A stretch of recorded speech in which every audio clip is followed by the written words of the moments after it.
윤 대통령의 변론 종결 2주째입니다. 가장 관심은 선고가 언제 나냐는 건데 내일까지 공지되지 않으면 다음 주로 밀릴 수도 있다는 전망이 나옵니다. 박성배 변호사와 관련 내용 짚어보겠습니다. 어서 오십시오. 안녕하십니까? 네. 자, 헌재가 변론 종결 뒤에 최장 기간 숙고 중입니다. 그동안의 대통령 탄핵 사건 가운데 가장 늦어지고 있는데 아무래도 최근에 그 구속 취소 결정의 영향 때문일까요? 이전에 박근혜 전 대통령 탄핵 심판 사건에 비해서 쟁점은 비교적 간단함에도 불구하고 상당한 시간이 소요되고 있습니다. 추정컨대는 헌법재판관들 사이에서 의견 대립이 상당히 크거나 그렇지 않다면 이 사건의 경우에 윤 대통령 측이 실체적 사유 외에도 절차적 정당성을 여러모로 문제 삼고 있습니다. 각종 주장에 대한 판단, 즉 받아들인다면 받아들이는 대로, 받아들이지 않는다면 받아들이지 않는 대로 각종 주장에 대한 판단을 어떠한 형태로 취하고 그 근거를 어떠한 방식으로 설시해야 하는지를 두고 상당 부분 논의가 진행되고 있는 것으로 보입니다. 특히 윤 대통령이 최근 구속 취소 결정에 따라 석방되었는데 이 역시도 형사상 절차상 문제를 삼았던 부분입니다. 헌법 탄핵 심판 선고 과정에서도 이와 같은 절차적 정당성에 대한 상세한 설시가 필요하다는 판단하에 매일같이 평의를 열고 있습니다만 아직까지는 선고기일이 섣불리 고지되지 않고 있는 상황으로 보입니다. 예. 자, 과거의 사례를 보면 선고 기일을 2, 3일 전에 미리 알려줬단 말이죠. 그렇기 때문에 오늘 또는 내일까지 통지가 이루어지지 않으면 다음 주로 넘어갈 수 있다라는 전망도 나오는데 어떻게 보십니까? 이전의 사례들에 비춰보면 2주 뒤 금요일 정도에 선고를 했습니다. 이에 따라 이번 주 금요일 선고가 유력하게 점쳐왔는데 아직까지는 선고 기일 고지가 이루어지지 않고 있습니다. 노무현 전 대통령이나 박근혜 전 대통령 사건의 경우에는 3일, 2일 전에 선고 기일 고지가 이루어지고 실제 선고가 이루어졌습니다. 오늘이나 내일 중 선고 기일 고지가 이루어지지 않으면 이번 주를 넘길 가능성을 배제하지 못하는데 다만 이 사건 탄핵에 찬성하는 이들과 반대하는 이들 간의 극한 대립으로 치닫고 있는 사건입니다. 전격적으로 선고기일 하루 전날 선고기일을 고지할 가능성을 배제하지 못합니다. 이에 따라 그렇군요. 오늘 내일 선고기일을 고지하지 않는다고 하더라도 아직까지는 이번 주에 선고될 가능성을 배제하지 못하고 이번 주 목요일까지도 선고기일 고지가 이루어지지 않는다면 다음 주 더 심하다면 그 다음 주 3월 말까지도 예상해 봐야 할 것 같습니다. 그렇군요. 자, 이 선고 기일만 앞두고 있는 상황이라서 지금 탄핵 찬반 양측에 전운이 감돌고 있는 상황입니다. 그렇기 때문에 지금 탄핵 선고일을 대비해서 경찰도 지금 치안 유지에 총력을 다한다고 하는데 그 헌재 일대 지역을 진공화한다라는 표현까지 나오더라고요. 자, 네. 지금 이게 어떤 조치입니까?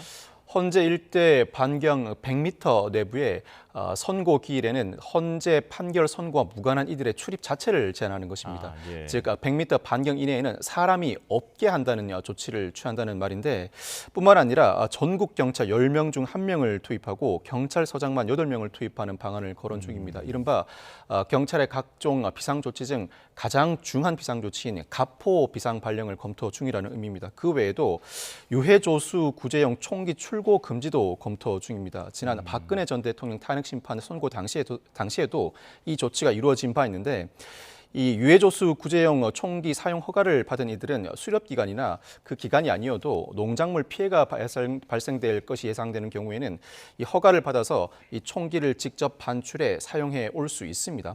그런데 이 사건의 경우에는 대립이 극한 상태로 치달으면서 테러에 사용될 가능성을 배제하지 못하는 바 총기 사용을 전면적으로 금지하는 방안을 검토 중인 것입니다. 뿐만 아니라 엽총, 공기총 소지자에 대한 위치 정보 시스템을 통한 위치 정보를 파악하고 최근 2개월간 총포 도검 소지 허가자에 대한 사용 목적을 다시 한번 점검하고 있습니다. 각종 극한 상황이 발생할 상황을 대비해서 경찰도 상당히 신중하고 적극적인 태도를 취하고 있는 상황입니다. 예. 만일에 대비해서 경찰이 총력을 다하고 있다 말씀을 해주셨는데요. 자, 지금 구속 취소 그 후폭풍에 대해서도 좀 짚어보겠습니다. 검찰총장이 나와서 직접 설명을 했지만 윤석열 대통령의 석방에 대해서 즉시 항고를 포기한 부분이 적절했느냐를 두고 지금 내부에서도 비판의 목소리가 나오고 있더라고요. 어떻게 보셨습니까? 무엇보다 구속 취소 사유 중 가장 중요한 부분은 구속기간 불산입, 즉 구속기간 산정 관련 부분입니다. 네. 지금까지 검찰 법원의 실무상 구속기간 산정 시 불산입하는 기간은 날로 계산해 왔는데 전격적으로 시간을 계산으로 함으로써 여러 논란이 일고 있습니다. 이와 같은 논란에 대해서 즉시 항고 포기 정당하였는가? 물론 충분히 고민할 수 있는 대목이라고 할 수 있습니다.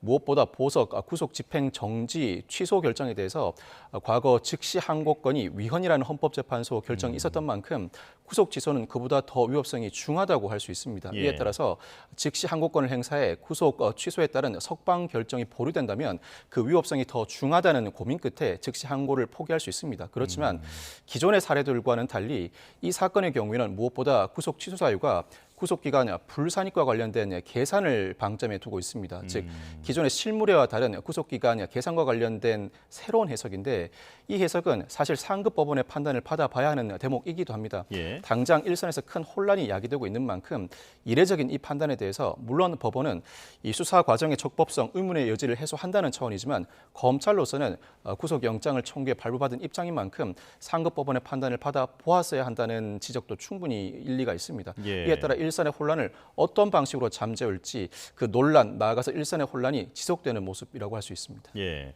그러니까 일수냐 시간이냐 이 기준이 갑작스럽게 변하면서 지금 일선의 혼란을 우려한다라고 말씀해 주셨는데 자, 당장 명태균 씨를 포함해서 자신의 구속기간 도과를 다퉈보겠다라고 하는 구속 피고인들이 나오고 있다고 합니다. 자, 지금 이걸 이대로 계속 이제 지켜봐야 하는 건지 혹은 어떤 그 정리 절차 같은 게 따로 있는 건지 궁금하거든요. 사실 이 사건 재판부의 구속 취소 결정은 확정될 결정이라고 볼 수 없습니다. 구속 취소는 일종의 소송 진행 중에 판결 선고 전 절차에 관한 결정입니다. 아마 예. 판결 선고 시에 구속을 실제로 취소할 만한 사유인가, 구속기간 계산을 어떠한 방식으로 진행해야 하는가 최종적인 판단이 나올 것입니다. 이 판단을 토대로 당사자가 항소, 상고한다면 항소심과 상고심의 최종적인 결정이 나올 터인데 그럼에도 불구하고 지금까지 실무례와 다른 상당히 이례적인 결정이 나온 만큼 일선에서는 자신도 구속을 취소해달라는 피고인들의 요청이 빗발치고 있습니다. 그렇다면 각 요청이 이루어졌을 때 각 재판부가 스스로 자신의 법리에 기한 판단을 해나가야 합니다. 예. 이에 불복이 있을 때 결국 각 재판부의 상급 법원에서 판단을 이어나갈 것으로 보이는데 이 사건 윤 대통령의 재판부의 판단이 최종적인 판단이 아닌 만큼 각급 법원 실무례에서 각종 구속 취소 요청에 대한 각자의 판단이 이어질 것으로 보입니다. 그렇다고 예. 하더라도 검찰 입장에서는 날이 아닌 시간을 기준으로 앞으로의 사건을 진행해야 할 것으로 보입니다. 지금까지 실무상으로는 시간은 그렇게 신경 쓰지 않고 접수 날짜 정도만 신경을 써왔다면 이제는 일일이 시간을 따져서 구속기간을 도과해 기소하는 일은 없도록 하는 선제 조치를 취해야 하는 상황입니다. 예.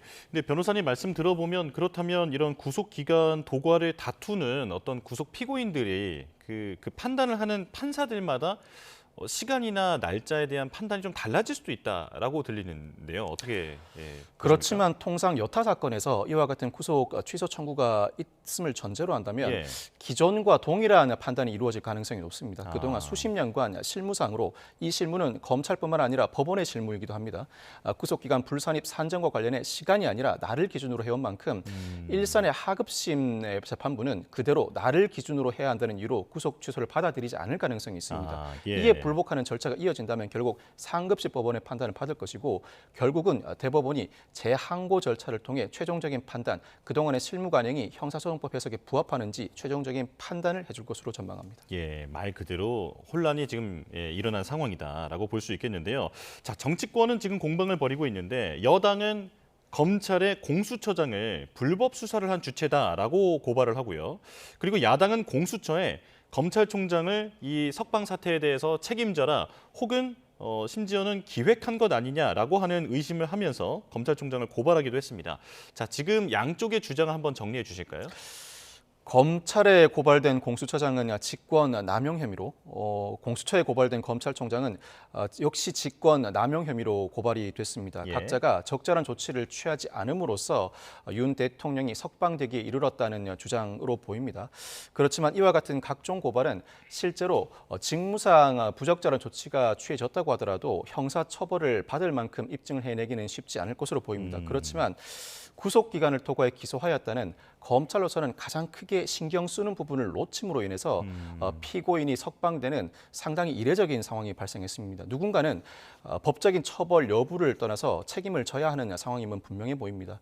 공수처와 검찰 다소 안이하게 판단한 측면이 있습니다. 공수처의 경우에는 이 사건, 즉 비상계엄 사태로 문상호 전 정보사령관을 구속하기 이전까지는 수사 단계에서 피의자를 구속해본 전례가 없습니다. 이에 따라서 검찰도 공수처로부터 구속된 피의자를 인치받아 기소해본 전례가 없습니다. 아, 예. 그렇다면 공수처로서는 이전에 이와 같은 유사한 사건을 진행해 본 전례가 없다면 더 엄격하게 관련 규정을 해석해 이 사건을 검찰에 송부하여야 할 필요성이 있고 검찰도 지나치게 구속 기간이 당연히 연장될 것이라고 낙관한 측면이 있습니다.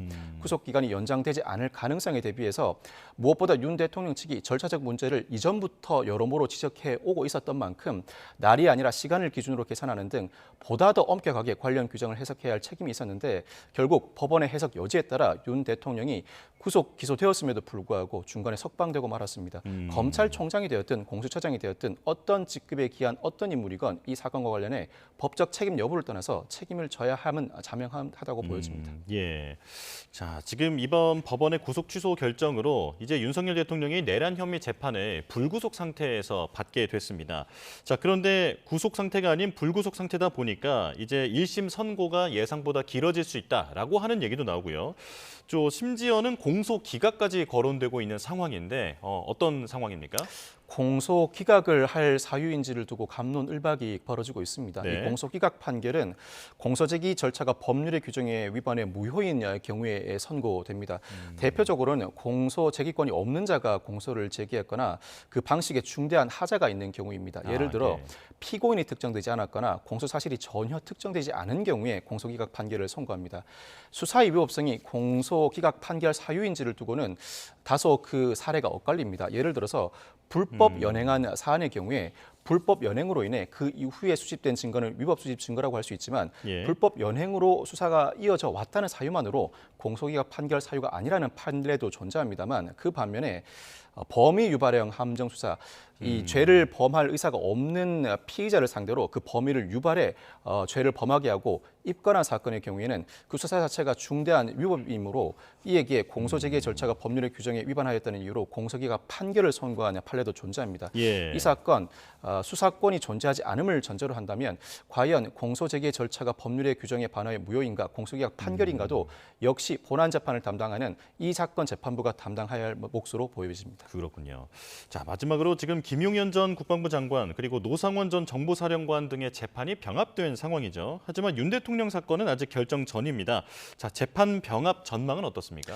재판을 병합할 가능성이 높아 보이는데 다만 윤 대통령이 이미 석방된 이상 구속 기소된 때로부터 6개월 이내의 형을 내지는 유무죄를 판단해야 할 재판부의 부담이 덜어진 상황입니다. 불구속 재판의 경우에는 6개월이 아니라 1년, 2년, 3년, 심한 경우에는 4년까지도 판결이 미뤄지는 경우가 많습니다. 예. 병합될 가능성이 높아 보입니다만 다만 윤 대통령의 경우에는 굳이 병합하지 않고 다소 오랜 시간을 두고 선고를 진행할 가능성이 높아 보입니다. 예, 이것도 조금 더 지켜봐야겠습니다. 지금까지 박성배 변호사와 함께했습니다. 고맙습니다. 감사합니다.